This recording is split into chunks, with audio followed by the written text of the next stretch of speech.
बिस्मिल्लाहिर्रहमानिर्रहीम। अस्सलाम वालेकुम everyone, this is Sameer Rahman और आज के लेक्चर में हमने चैप्टर नंबर 4 के लॉन्ग क्वेश्चंस को करना है। ठीक है, एक्चुअली ये चैप्टर नंबर 4 के लॉन्ग क्वेश्चंस हम सारे पहले से ही कर चुके हैं, तो मैंने सिर्फ आपको ये बताना है कि अगर ये लॉन्ग क्वेश्चन आते हैं तो उसमें आपने ये चीज़ों को एक्सप्लेन करना है। तो लास्ट लेक्चर में हमने शॉर्ट क्वेश्चंस और एमसीक्यूज़ वगैरह देख लिए थे एंड आई होप कि आपने शॉर्ट क्वेश्चंस अपनी कॉपीज़ पे लिख लिए होंगे और उनको याद कर लिया होगा। अब हम बात करते हैं लॉन्ग क्वेश्चन की तरफ। इसमें से कोई भी लॉन्ग क्वेश्चन आपको अब कॉपीज़ पे लिखने की ज़रूरत नहीं है, क्योंकि जो मैंने पहले से ही आपको टॉपिक साथ साथ करवाता रहा हूँ उसी में मैंने आपको ये लॉन्ग क्वेश्चंस लिखवा दिए हैं। ठीक है, तो अगर हम बात करें पहले लॉन्ग क्वेश्चन की 4.3 की, वो कहता है describe the adverse effects of carbon monoxide on human organ system. अगर आपको ये क्वेश्चन आ जाता है पेपर में तो इसके आंसर में आप लोगों ने जो पहला एयर पोल्यूटेंट था ना कार्बन मोनोऑक्साइड का, एक सेकंड, ये वाला कार्बन मोनोऑक्साइड का, ये आप लोगों ने पूरा लिख लेना है कि carbon monoxide is a colourless odourless, यहाँ से लेके ऑक्सीजन कैरिंग कैपेसिटी तक कंप्लीट। अगर आपको ये लॉन्ग क्वेश्चन आ जाता है कि what are the adverse effects of carbon monoxide on human organ system.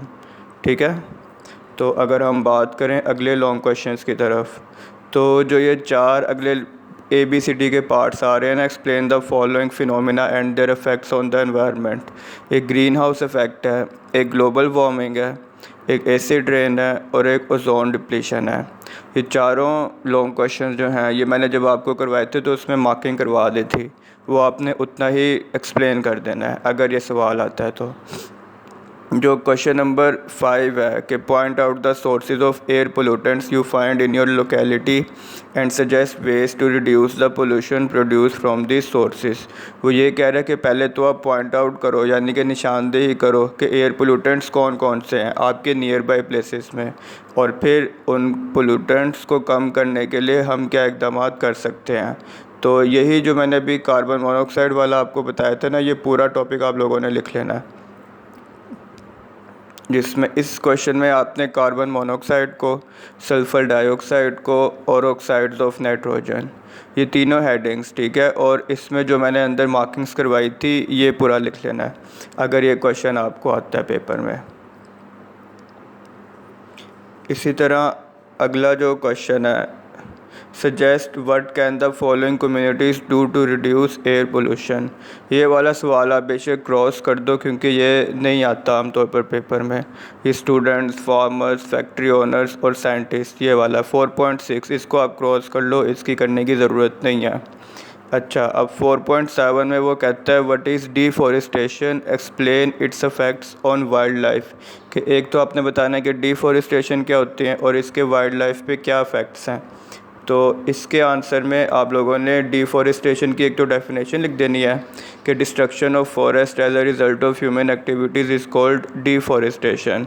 और इसी लॉन्ग क्वेश्चन में आपने साथ जो effects of deforestation on wild life है ये कंप्लीट लिख देना है कि ऑल नॉन कल्टिवेटेड प्लांट्स, यहाँ से लेके by the wild life is disturbed, यहाँ तक। ये पहले से ही कॉपीज़ पे लिखा हुआ है, इसको अब दोबारा लिखने की ज़रूरत नहीं है, ये सिर्फ मैं आपको मार्किंग्स बता रहा हूँ कि अगर ये आते हैं तो आपने ये कैसे लिखना है।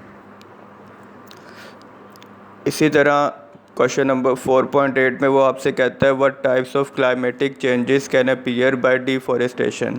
इसमें आपने डिफॉरेस्टेशन का इफेक्ट बताना है क्लाइमेट चेंजेस की तरफ, यानी कि एनवायरनमेंट की तरफ। तो इसमें आपने ये effects of deforestation on the environment, ये वाला कंप्लीट लिख लेना है कि deforestation as many adverse effects, यहाँ से लेके इफेक्ट्स एंड ग्लोबल वार्मिंग यहाँ तक। ठीक है, इस लॉन्ग क्वेश्चन का ये आंसर है। अच्छा, suggest ways for proper management of solid waste, के हमें क्या करना चाहिए सॉलिड वेस्ट को मैनेज करने के लिए। तो इसमें जो ये रिस्पॉन्सिबिलिटी फॉर ऑल था ना, ये वाला आंसर है इसका, कि जो मैंने आपको बताया था ना कि domestic trash and other solid waste, यहाँ से लेके फ्रॉम द अर्बन एरियाज़ यहाँ तक, ये 4 पॉइंट्स हैं। या अगर आप चाहो तो इन सारे पॉइंट्स में से कोई से भी जो आपको इजी लगे 4 पॉइंट्स आप बेशक वो ले लो, कम से कम 4 पॉइंट्स होने चाहिए। अच्छा, तो अगले में वो कहता है क्वेश्चन नंबर 4.10 में, recycling is a good practice to conserve natural resources explain. इसमें आपने रिसाइकलिंग का बताना है सारा, जो 3R स्ट्रेटजी में रिसाइकलिंग था ना ये वाला। In this method plastic items like plastic bottles, यहाँ से लेके टू रिड्यूस पोल्यूशन यहाँ तक, ये है इसका आंसर रिसाइकलिंग का।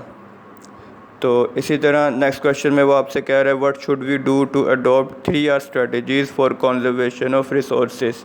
अब क्वेश्चन नंबर 4.11 में जो 3R स्ट्रेटजीज़ हैं, जो हमारे पास रिड्यूस, रीयूज़, रिसाइकल का था, ये वाला कंजर्वेशन ऑफ रिसोर्सेज, ये जो मैंने आपको मार्किंग्स करवाई थी इसमें आपने ये पूरा लिख देना है, ठीक है, कि जो रिड्यूस, रीयूज़ और रिसाइकल, ये तीनों पॉइंट्स इनको कंप्लीट लिखना है। अगर ये कंजर्वेशन ऑफ रिसोर्सेज वाला पॉइंट आपको लॉन्ग क्वेश्चन में आता है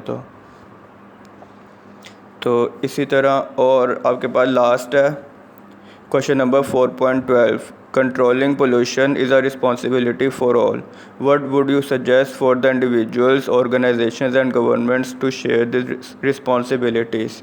अच्छा, 4.12 और क्वेश्चन नंबर जो 4.9 है, इन दोनों के आंसर सेम हैं, जिसमें 4.9 जो अभी मैंने आपको 4.9 की मार्किंग करवाई है ना, जो कि है suggest waste for proper management of solid waste, और ये आखिरी वाला सवाल, इन दोनों का आंसर सेम ही है, जो कि रिस्पॉन्सिबिलिटी फॉर ऑल में हमारे पास आता है। इसके कोई से भी 4 पॉइंट्स जो आपको इजीली याद हो सकें, आप लोगों ने वो याद कर लेना है और उसको लिख लेना है, ठीक है। तो बस यही लॉन्ग क्वेश्चंस थे आपके, इनमें से कोई भी लॉन्ग क्वेश्चन आपको अब कॉपीज़ पे लिखने की ज़रूरत नहीं है। ये बस मार्किंग्स जो मैंने आपको बताई है ना, जो पेज नंबर बताए हैं कि ये कौन सा लॉन्ग क्वेश्चन किस पेज नंबर पे है, ये आप लोग लिख लेना ताकि फिर आपको ईजी रहे बाद में, ठीक है। और अब बस आप लोगों ने इसको याद करने पे फोकस करना है और अच्छे से इसको, ये सारे एक्सरसाइज अंदर से सारी थ्योरी वगैरह ये सब आपने याद करना है। और इन सब में से जो इम्पोर्टेंट है ना, वो ये 5 लॉन्ग क्वेश्चंस हैं कि एक तो green house effect, global warming, acid rain, ozone depletion और एक डिफॉरेस्टेशन। आम तौर पर इन 5 में से ही लॉन्ग क्वेश्चंस आते हैं जब भी पेपर्स वगैरह होते हैं, तो इनको आपने अच्छे से याद करना है, ठीक है। इसी के साथ बस अब आपका चैप्टर नंबर 4 आज कंप्लीट हो गया। तो एक मैं सोच रहा हूँ मैं नेक्स्ट लेक्चर में आपकी ना एक क्लास जूम पे लूँगा, जिसमें हम चैप्टर नंबर 4 को ही सारा डिस्कस करेंगे। किसी को किसी टॉपिक में कोई क्वेश्चन हो तो वो मुझसे उस जूम क्लास में पूछ सकता है, ठीक है। एक लेक्चर जिसमें हम सिर्फ चैप्टर नंबर 4 की रिवीजन करेंगे और जो आपके क्वेश्चन होंगे उसको आंसर करूँगा, और उसके बाद फिर हम नेक्स्ट लेक्चर में चैप्टर नंबर 5 को स्टार्ट कर देंगे, ठीक है। तो इसी के साथ बस अब आपका लेक्चर एंड करता हूँ एंड अल्लाह हाफ़िज़।